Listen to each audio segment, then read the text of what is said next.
দমদম পুরসভায় তৃণমূল কংগ্রেসের জনপ্রতিনিধিদের বাড়িতে হামলা চালানোর অভিযোগ উঠল দুষ্কৃতীদের বিরুদ্ধে। এরই প্রতিবাদে আজ থানায় গিয়ে বিক্ষোভ দেখান দলেরই প্রবীণ সাংসদ সৌগত রায়। তাকে ঘিরে বিক্ষোভ দেখান স্থানীয়দের একাংশ। তাদের দাবি, এই জনপ্রতিনিধিরা দুর্নীতিতে জড়িয়ে বিভিন্ন সময় তারা তোলাবাজি করেছেন, তাই সাধারণ মানুষ ক্ষিপ্ত হয়ে ভাঙচুর চালিয়েছেন তাদের বাড়িতে। আমি থাকলে ওনাকে জুতো ছুটতাম, জুতো।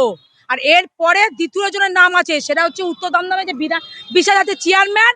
ওকে আমি যেখানে যেদিন ভাববো, যেদিন দেখি বিজেপি জয়েন করেছে, ওকে জুতো দিয়ে পেরাবো। এরপরে বিধান বিশ্বাসের নাম আছে। আমি ছিলাম না বলে আজকে সাংসদ বেঁচে গেছে, তৃণমূলের সাংসদ। আমি থাকলে ওনাকে জুতো খুলে মারতাম ওনাকে। আমি ডিম ছোড়া হয়েছিল, এরপরে ডিম ছোড়া হবে। এ তো ট্রেলার, আমি তো পিকচার বাকি।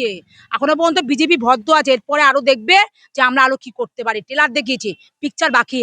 যদিও তৃণমূল নেতাদের দাবি, রাজ্যে পালা বদলের পর তাদের হুমকি দেওয়া হচ্ছিল। আজ সৌগত রায়কে দেখতে পেয়ে কটূক্তিও করা হয়। কিছুক্ষণ আগে জানতে পারি আমাদের নিমতা থানার সামনে সৌগত রায় এসেছিলেন।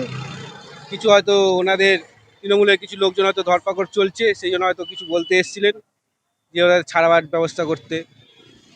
উনি যা দুর্নীতি করেছে, ওনাকে যা দেখা গেছে দুর্নীতিতে, এ তো কম আক্রোশ হয়েছে। সামান্য মাত্র ডিম ছোড়া হয়েছে। সুযোগ পেলে ওনার উপর আরও কড়া ব্যবস্থা নেওয়া যাবে। পুলিশ জানিয়েছে ঘটনা তদন্ত শুরু হয়েছে। যদি অভিযোগ থাকে তাহলে নিরপেক্ষ তদন্ত করে দোষীদের বিরুদ্ধে প্রয়োজনীয় ব্যবস্থা নেওয়া হবে। ব্যুরো রিপোর্ট, পূবের কলম ডিজিটাল।